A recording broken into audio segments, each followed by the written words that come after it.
Hi, my name is Chloe and welcome to my channel. I was going through my entire physical TBR the other day and I realized I have so many books that were like OG booktok books that I just never got round to reading, and I don't want to get rid of them before I give them a chance. So I have 3 of those books here that I think I want to read in today's reading vlog. So firstly, I have The Hating Game. I feel like this is such... I can't get that off. I feel like this was genuinely one of the first books I ever heard of on TikTok. This is like an enemies to lovers workplace romance. I think they're up for the same like job promotion. They hate each other. I don't think it'll be like a top tier book, but I genuinely think I could have fun with it. Then I have Every Summer After. I'm honestly not sure too much what this is about, but I think it's kind of set over the course of a couple of years in like a summer lake house situation. And I think this is like childhood friends to lovers, to enemies to lovers, possibly. My bestie has read both of these books and I think she actually liked both of them, so I have pretty high hopes for both of these. Lastly, I have The Flatshare. This is actually probably the one I'm most excited about. This is 2 people sharing a flat, I think. So it's like a 1-bed flat share, and Leon is there during the day and Tiffy is there at night, and I think they're gonna bump into each other at some point. So I'm gonna try to get through all these books for this reading vlog, and I really hope I enjoy them. Like, I hope I get some favorites out of this. I actually don't know which book to start with. I was thinking The Hating Game, but now I'm thinking Every Summer After. I think I'm gonna text my bestie and just see what she says, and I'll just do whatever she decides. Okay, I text bestie Susanna and she said Every Summer After would be what she would choose. So I think we're gonna get straight into this. I have an appointment to go to and then I'm gonna come back around 4 p.m. I think and start this. And as long as I enjoy it, I can definitely finish this today. Okay, it's much later. I'm currently halfway through this book. Ignore my bookmark, it is a packet of crisps.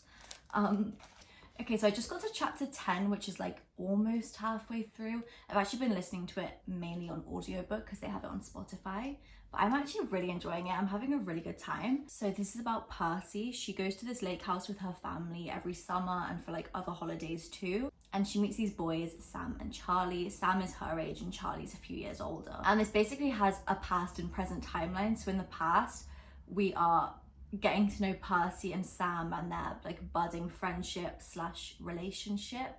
And then in the future, Sam and Charlie's mum has just died. So Percy has gone back, and we know that it's been about 12 years since she's been there. Apparently she did something awful and has not spoken to any of them in 12 years, but she's gone back for the funeral and it's her and Sam reconnecting after all that time. I'm honestly really enjoying it. Like, I'm liking both timelines. I feel like usually with past and present timelines, you kind of prefer one over the other. But I'm liking both of them. I find them both really intriguing. But I'm so stressed about what this like secret is, about what this huge bad thing she did is. I want to know what it is. Because I have a feeling I know what it is. And everyone says it is awful, like it's so bad. So I am stressed. It's currently only about 6:30, so I'm gonna go have some dinner and then finish this book. I will update you with my final thoughts. But yeah, right now I'm really enjoying it. I will keep reading and I will update you when I finished. Okay, it is like way later. I'm so tired, but I finished it. I actually think I'm gonna give it a 5 stars, which is like genuinely not what I thought would happen. I thought this would be like a 2-star, 3-star max. I hear everyone talk about how bad the third act conflict is. It's like a bad trope and no one likes it. And like, I didn't like it as a concept, but I had a good time reading it. It was like stressful, but like in a good way. This is such a quick book to read. Honestly, I loved it so much. I love the characters. I love the summer vibes. I even like grew to like the friendships, which I did not like towards the beginning. Like, I actually just really, really love this book. I love both timelines. But yeah, 5 stars, loved it. Okay, so I'm trying to decide whether to read The Hating Game next or The Flatshare. Honestly, I think I'm gonna like The Flatshare more. So I might read The Hating Game first and get it out the way to finish off on hopefully a good one. Okay, so I think I'm gonna start this one tonight. I think I said at the start, but this one is like an enemies to lovers in the workplace. So Lucy and Joshua are both up for like the same promotion. I don't know much more than that, to be fair. I honestly just want to read this so I can watch the movie, because I love Lucy Hale, so this is why I'm reading this. Even though apparently the movie is trash. I love trash movies. It's fine. Okay, so it's actually been about a week since I updated the vlog. I actually ended up finishing The Hating Game like the day after I started it. I actually read this really quick and I enjoyed it, but I have some thoughts to share. Okay, so I ended up rating this like kind of like a 3.75. Did I speak about what it's about? I don't know. So if I didn't say what this is about, it's about Lucy and Joshua. They work in the same office. They work in publishing, and the companies they each worked for merged together and they ended up sharing an office. And they hate each other. Lucy hates Josh because the first day that she met him, she smiled at him and said hi, and he just ignored her. I still don't get why he did that, but that's fine. And so basically they just spend their whole life arguing with each other and like playing stupid childish games to like aggravate one another.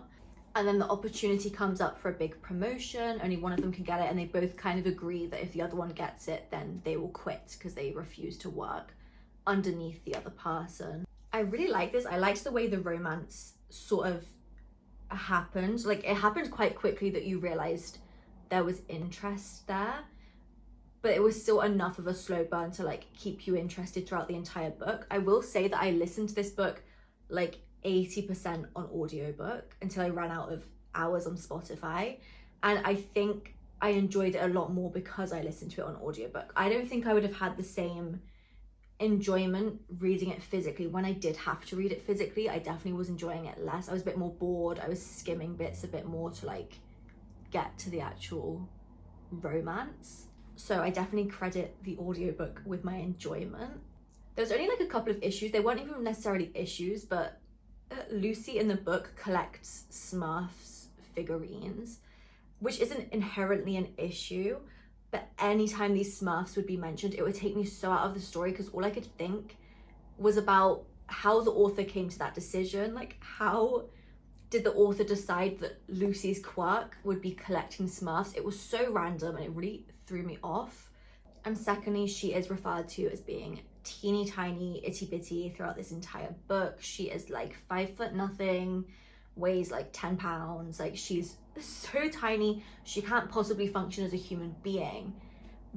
I just don't even know why. Again, like, I understand describing your character and letting us visualize what she's meant to look like, and I understand her being short, like, no issues, but it was genuinely mentioned like 3 times a chapter throughout this entire book, and it was like grating. Like, it just wasn't necessary. It was boring. Like, it didn't need to happen.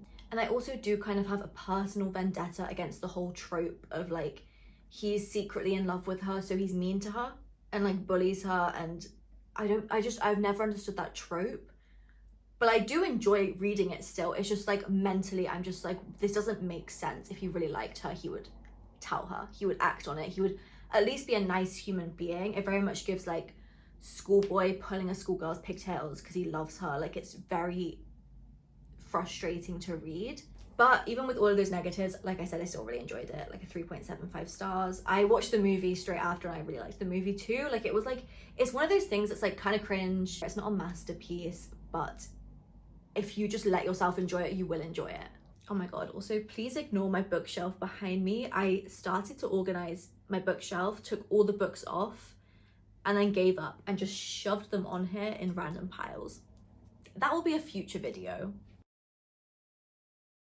Okay, and then the reason I haven't updated in like a week is because I started the flatshare and it has not been going well. I'm actually shocked. I thought this book would be my absolute favorite out of the 3, and it's definitely my least favorite. And I'm about, oh, how far am I in? Okay, so I'm actually on page 146, which is like a third through the book. I will say that once I hit page sort of 100, I did start to enjoy it more. However, getting to page 100 was torture. I could read like 2 chapters a day and it was just so boring. So this is about Tiffy and Leon. They both live in London. Tiffy is living currently with her ex-boyfriend, who she's like on and off with. He kind of sucks, maybe cheated on her. I'm not honestly sure, like very unclear. and Leon lived in a little 1-bed flat. His brother is in prison, supposedly for something he didn't do. He's innocent. And so Leon wants extra money to send to his brother. So he decides to rent out his flat for the hours he's at work and for weekends for £350 a month, which is like so insanely cheap. And apparently that's all Tiffy can afford. That is like her limit. She works in publishing, which also, all 3 of these books, the woman has worked in some type of editing or publishing, which is just like, can women have no other jobs? Like, I don't understand. But apparently she makes absolute pennies from this job. So that is all she can afford. So she goes for it. He works night shifts in a hospice. She works day shifts doing whatever she does in her publishing house. And I thought it would be really cute. My issue, we're on page 146, like I said. The main characters haven't met yet.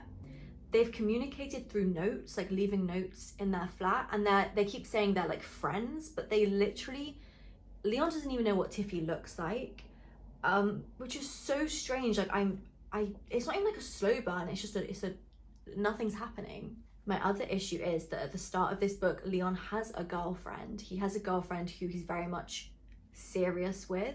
He is staying with her on the weekends when Tiffy is in the flat that they now share.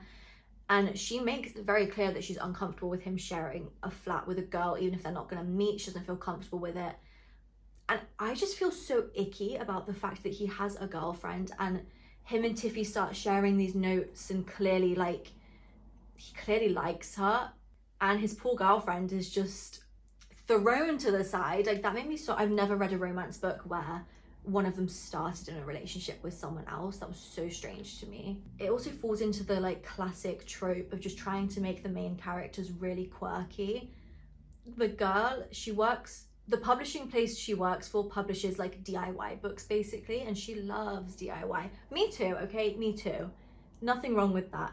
She wears a jacket and it's described as being like a thrifted purple sequined ball gown from a charity shop that she cuts up and turns into a jacket. And it's like her favorite thing to wear ever. And I just cannot picture that looking nice in any way. And genuinely, that was said on like page 10 and I can't get it out of my mind. Like, it's distracting to me. And then also on the character quirkiness, Leon speaks like he does not know English. He speaks so badly. So it's dual POV. So it goes Tiffy Leon, that's fine. His chapters, for some reason, and I know it was probably explained and I ignored it, but for some reason he just doesn't like to talk much. One of the side characters says that like he likes to save his words for the people he really likes or something. Like, I don't even know. But he basically just shortens all of his sentences to save words. But the way he does this is just cutting off the first word in his sentence. So instead of saying, I am hungry, I'm going to get some cereal, he'll just say, I'm hungry, I'm going to get cereal. And it's so jarring to read. It's so odd. It's like, I feel like I cannot read the book because I feel confused. I don't know what's going on.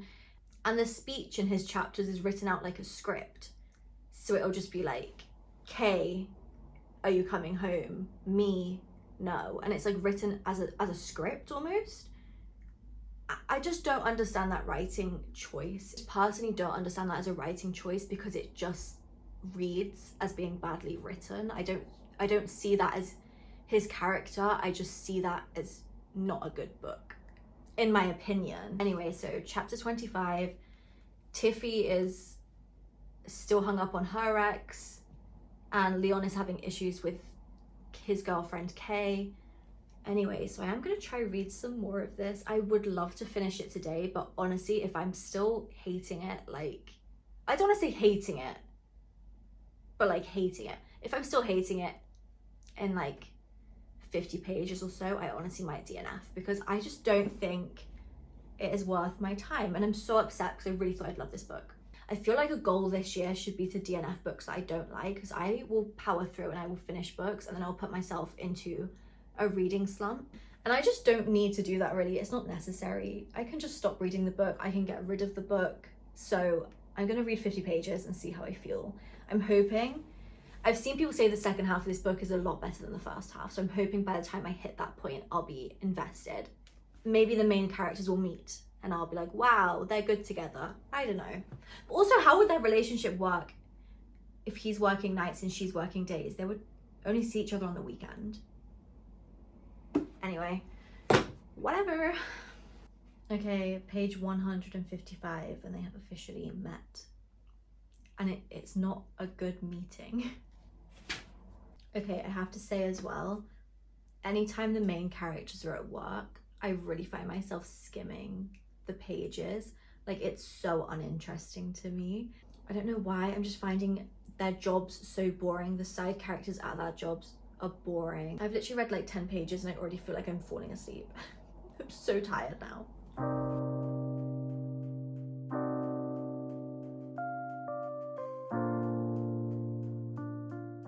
Okay, I'm on page 202 and I am starting to enjoy it more, I think.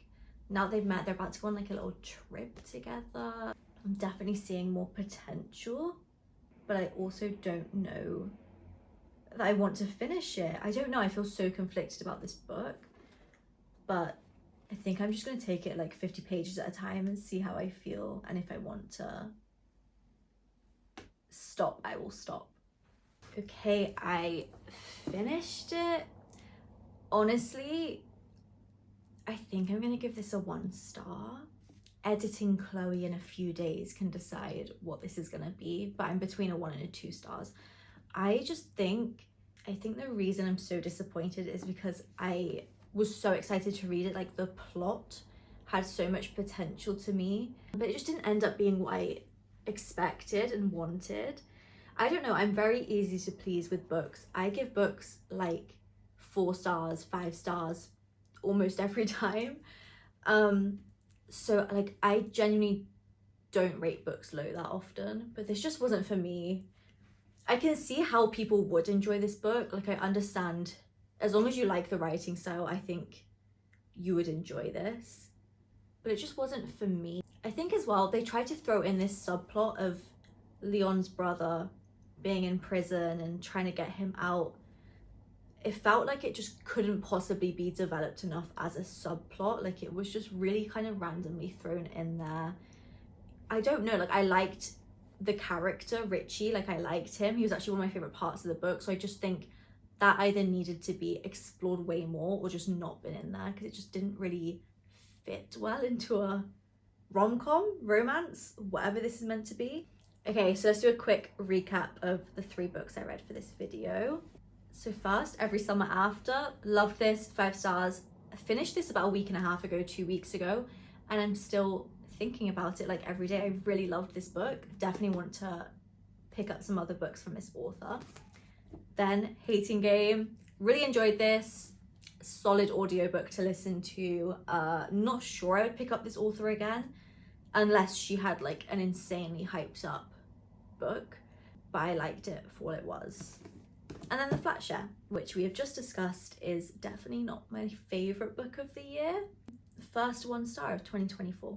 So that's fun either way. Anyway, thanks for watching. I hope you enjoyed, and I'll see you next time.